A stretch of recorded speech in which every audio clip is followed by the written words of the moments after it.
back, everybody. Here with Parker Potter.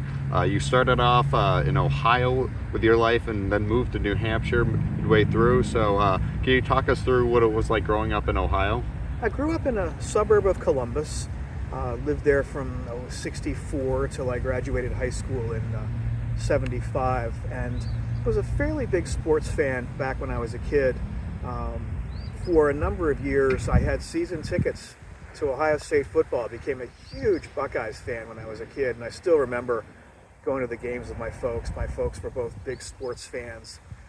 So that's what got my interest in sports started. Never played all that much, though I was the manager of my junior high school basketball team, and that ended up playing a big part in the sports stuff that I do these days. Okay. So did you ever think about playing sports when you were younger, even though that wasn't something that you did that much of? I played golf, but didn't play the team sports. And it was an interesting thing. My father was a big athlete when he was in high school. Ran in the Penn relays, was quarterback of his high school football team, played semi-professional baseball when he was in college. But he never pushed his kids into the things that he did, let us find our own ways. And so he and I played golf together a bunch when I was younger, but that was the extent of what I did. So for you, other than sports, what was some of your interests growing up? I was in school plays. I was on the debate team. I did a lot of writing for the school paper. Was an English major in college, French major as well. So interested in languages, interested in liberal arts sorts of things. And then for college, did you go to Ohio State? Funny thing about that, I went to the exact opposite of Ohio State. Ohio State was 55,000 students, big, giant, urban, Midwestern campus. I went to Washington and Lee in Lexington, Virginia, 1,300 students, all male, small southern liberal arts college, exactly the antithesis of Ohio State. When you said the opposite, I was going to think that you were going to go say you went to Michigan. That would be the opposite, wouldn't it? Anyway, so then what brought you to New Hampshire? I was an archaeologist about 3 careers ago, and after I finished up my dissertation research in Annapolis, Maryland on a historical archaeology project, I got a job working for the state of New Hampshire in the State Historic Preservation Office, which brought me here in 1987. Okay. So you initially started off in Concord, right? Yep. Lived in Concord for 6 years, moved to Hopkinton, and it was funny, we looked at houses, 4 or 5 houses in Concord and 1 house here in Hopkinton, and we moved to Hopkinton sort of for 2 reasons. We owned a couple of cows that lived at Sandbank Farm down on the Kentucky River. My wife's first job in New Hampshire was milking cows on Sandbank Farm, and we ended up going to cattle auctions and buying a couple of cows to put into the herd. So we wanted to live closer to our cows, and we had also heard great things about the Hopkinton schools and had the idea of eventually starting a family, so that was a part of what landed us here. Yeah, so what were your early years like in Hopkinton, and how are they different from now? Well, early years in Hopkinton, we moved in '93. I lost my job with the state in a budget crunch in 1995, and armed with a PhD from Brown University in anthropology, the only job I could get was milking cows at Highway View Farm. So I milked cows for a year and a half until my father-in-law sent me to law school at Franklin Pierce, and went to law school in '96 and graduated from there in 1999. So my early years in Hopkinton were in school or milking cows, and then things took a big turn in 2002 when we adopted our... Start tearing up. Adopted our daughter Sophie. 2002, and it changed our lives completely. Yeah. Well, that's gonna be an incredible experience and everything. I know that like having a kid, whether you adopt it or have a child of your own, I mean that's still your child, and I think that's really awesome that you were able to do that. And yeah. So how did that experience change your life? Well, it just gave an entirely new focus. I mean, from then on, every decision we made was made with Sophie in mind. How is this going to impact our family as opposed to how is this just going to impact me? And a lot of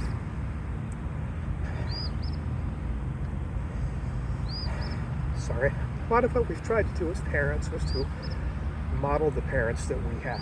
My family was wonderful and supportive, let my siblings and me take our own directions, and Nancy Jo's family was the same way. So since 2002 on, we've spent our lives trying to recreate for our daughter what was created for us. Okay, that's awesome.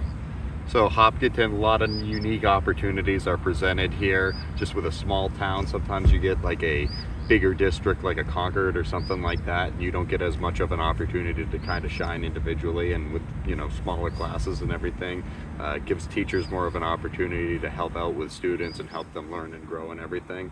So what have you witnessed as being a part of this town, and also like the opportunity to play sports here? Well, one of the things that was amazing was I was a little bit worried when we adopted Sophie. She was born in China, that she would be the only Chinese face she saw. Turns out there were 3 other Chinese kids in her graduating class. A couple of Chinese kids a grade or 2 ahead of her, a couple of Chinese kids behind her. So even here in tiny little Hopkinton, she was able to see people who looked like her, which was incredibly important. In terms of opportunities, I've been just stunned by how well, not just our daughter, but so many kids from Hopkinton do going off into the big world. Her graduating class was 73 students. She went to Ohio State, oddly enough, and at Ohio State, she probably didn't have very many classes with fewer than 73 kids in the room. Yet, on a campus of 55,000 people, trained the way she was trained here at Hopkinton High, she just thrived. And I love the way this teeny weeny little school prepares kids to go out and face whatever they bump into. How exactly they do that, I don't exactly know. It's just amazing. My kid in this school, I always characterize her as having been a medium-sized fish in a small pond. And she went off to Ohio State, which is the ocean. She's the same sized fish, but it works. Great individual attention, and it certainly helped in the college application process, coming from a school that when she was here was ranked number 2 in the state. So like so many Hopkinton folks, the world was available to her. Go to some schools and big chunks of the world, they're not available to you anymore. Coming out of here, everything is available to you. On the sports side, Sophie did a bunch of HISA. She did the Granite State track and field program, tried out just about any sport you can think of. Thought about field hockey, but when she discovered the sticks don't come in left-handed models, that kind of shut the door for that for her. But did track, did cross country, did Nordic skiing, did basketball, did soccer when she was a kid, did softball, and coached by coaches who were parents of her teammates. And the treatment that she received, which is the treatment that all the athletes received, always helpful, positive, and supportive. And when I go to some other sporting events, I particularly remember indoor soccer when she played that for a while, worrying that some of the kids on the other teams, after a bad play, weren't going to end up getting dinner when they went home last night. The parents were so aggressive, and the parents that I meet on the sidelines here at Hopkinton are just amazing people. I love being on the sidelines. Sophie graduated 4 years ago. I still go 4 days a week to athletic events because I love watching the kids. I love interacting with the parents. Yeah, that's pretty incredible. So do you feel like it's like that for other parents? Like once their child graduates, they still come by to some of the games and everything when they're available too? I see a fair amount of that, yeah. Yeah. So, you've been big on helping out with all the different sports here. Is basketball your favorite? Because you've been doing the book for that for a long time now. Well, here's how the book happened. Sophie started playing basketball. Dave Chase was her coach. She didn't start till fifth grade. At the first practice, he says, I'm going to need some parents to volunteer to do stuff. Need some to do this. I need somebody to keep the book. And I said, I'll keep the book. Because I kept the book when I was the manager of my junior high basketball team. There were two managers, and there were two jobs. One was running the clock, one was keeping the book. I wanted a pencil and paper. I wanted no part of the electronics. So the other manager ran the clock. I did the book. And so I've ended up keeping the book for every basketball team Sophie has ever played on. And after she graduated, I just stuck with the book. And for a while, I was doing girls' book, Home and Away. I'm now the official home book for boys and girls, so I don't go on the road with the girls quite so much as I used to. And for a long while, I figured I'd keep the book until Shaylee Murdo graduated. She was one of the younger kids I have known. I said, well, that's what the caboose will be of my bookkeeping. Yeah. But this past season, I did the book for a 3-4 HISA team and a 5-6 HISA team. Gotten to know some of those kids and some of those families fairly well. So I think there's now a fourth grader playing basketball who will be my sign-off once she's done with high school. So I'll be at the table for quite a long time to come. Wow, so you really, really enjoy this a lot. What is it about doing the book that really just brings a lot of joy to you, and also with the relationships you make with the coaches, the players, the parents, and everything?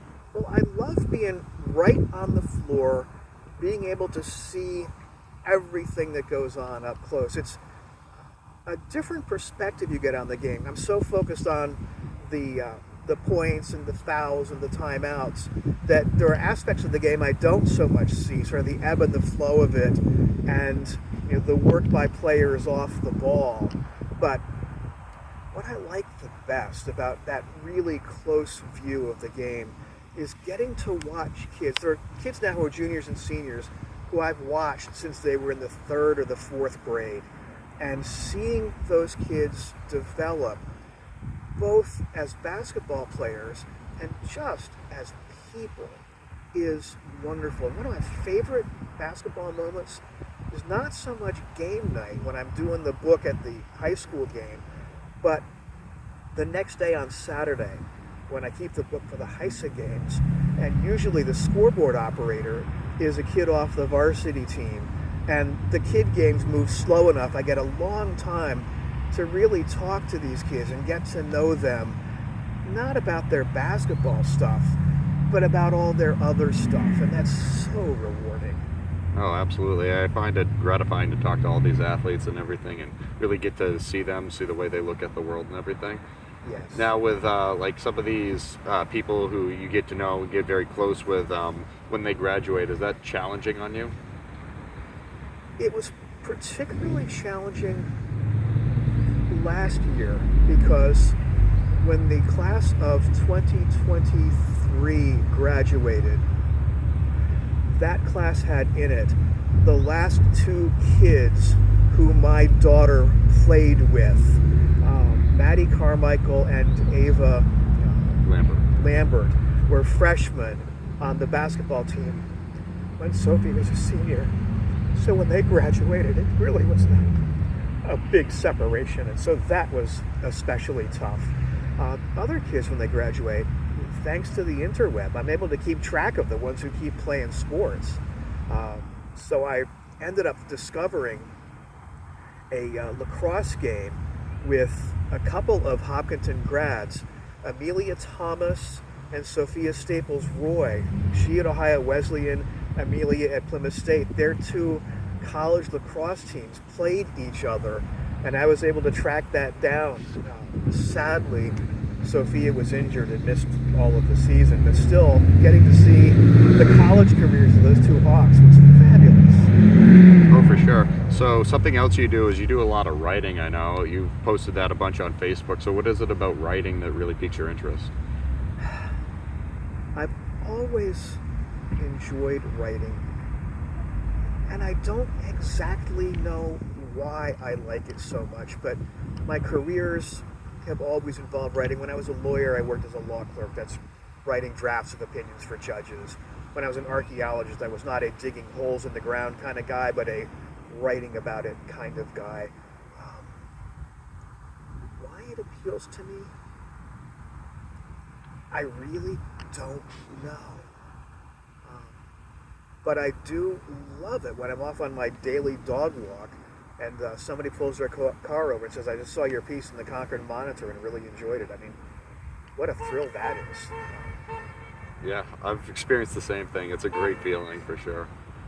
So what have some of your favorite moments been here with in terms of sports? Just like some of your favorite teams, some of your favorite games, and all that stuff. Two stand out, I guess. Three. One of them was when Sophie was in the 8th grade running track. Her track team ended up making the middle school meet of champions, and she was running on a 4x4 relay team that ended up finishing 3rd at the meet of champions.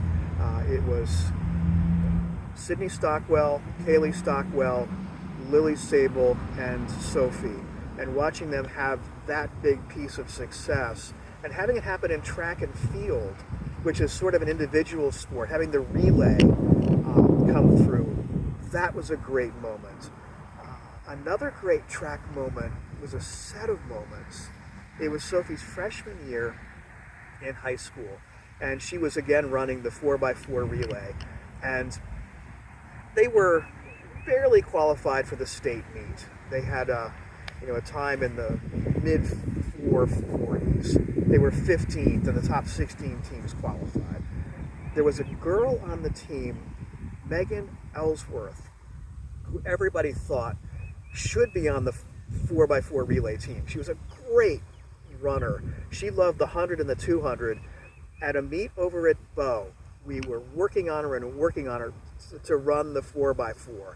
And finally, she said, okay, I'll run the 4x4. And the sun is setting. They don't have lights. It's getting later and later. Are we going to get the relay in or not? And they finally got the relay in with Megan Ellsworth. They shaved about 5 seconds off their time, moved from 15th to 11th. The week after that at Conant, with her on the relay team, they shaved another bunch of time off and ended up qualifying 5th for the state meet. Went to the States and sliced more time off. So watching that progression was great. The one single moment I will always remember was the quarterfinal basketball game, Sophie's senior year, us against Monadnock. Now, we had played Monadnock twice in the regular season, beaten them both times. We get them in the quarters, and they're finally healthy. They'd had some injuries earlier on. So we get them in the quarters at home because we were the number 3 seed that year. So that game is a home quarterfinal game. And they always say it's really, really tough to beat the same team 3 times in a season. So we had that in our heads. Close game, nip and tuck, back and forth. And we were close at the half. We ended up scoring only 3 points in the 3rd quarter. Sophie's 3-pointer. Remember that very much. But the end of the game, we are down by 1 with not many seconds left. The ball comes down. No, we're down by 2. Anyway, ball comes down. Brooke Carlson gets it in the corner, makes a 3. Brooke had 2 baskets that night. She had a 3-pointer to start the game, the 3-pointer to close the game. That put us up by 1 point with about 5 seconds left. They inbound the ball, bring it down. A foul is called on us on Monadnock's offensive end, send a Monadnock kid to the line with no time on the clock. We are up by 1. If she makes both, they win. If she makes 1, we go to OT. She did not make either. We ended up winning the game by a point on Brooke's 3-pointer at the end. Never forget that moment. Yeah, that's one of the most incredible moments I think in Hopkinton sports history, at least in recent memory, that people talk often about. So for you going forward, you said you want to keep the book for a long time. What else are you looking at doing possibly here? Oh, I'll stick with. I work with the track team a fair amount. I happen to own a stopwatch, and I Yeah. will go and help out with timing and whatnot, and raking pits and catching javelins. So I'll certainly hang with the track team. It's the two sports that Sophie liked the best that I will hang with the longest, I suspect. But I will come and watch every soccer game that's played on that field until I die. I'll come and watch a bunch of softball. I'll watch a bunch of lacrosse. So people see you walking, like every morning it seems like you're out there walking. It doesn't matter how much snow there is on the ground or what it is, but you're always out there walking. Why do you go out and you walk like seemingly every morning? After I retired in 2019, and I was a little bit worried that if I just left myself to my own devices, I wouldn't get off the sofa and end up looking like Jabba the Hutt. So I thought that I probably should get a little bit of exercise in. So I just started walking this loop. It's a mile-long loop. Starts down at Perkins Manor, up Kearsarge, through the high school parking lot, down Park, and again, around and around. And after I started doing that, some of the folks who lived along the route saw me every day. They've got dogs that need exercise. So now I walk 3 dogs who live on my loop. And the coolest part of that is one of the dog families has a couple of daughters who play sports, and I now hang with those guys, go to all their soccer games, their basketball games, their lacrosse games, and that's the young folks that I will follow all the way on through. And because I was walking, their dog kept seeing me, and the dog decided I was okay. So the dog invited me into the family, and there I am. Very awesome. Any additional thoughts you would like to add in terms of advice for anybody, or just summing up your whole experiences so far? I guess the one little, not even a piece of advice exactly, but I guess I try to see the positive as much as I can everywhere I can. That's certainly the brand I've developed in my Facebook posts and in the things that I write for the Monitor. Every once in a while, the cranky old man will come out, but that's so off-brand. I don't ever do it. And this loop that I walk, I've walked it probably 6,000 times, and there's something new to see every single day. People ask, why don't you take some different route on your walk? But it's different every single day. And if you slow down, open your eyes, and are attentive to what's around, there's a fair amount that can make you pretty happy. Yeah. All right. Thanks for your time. I appreciate it. You're very welcome.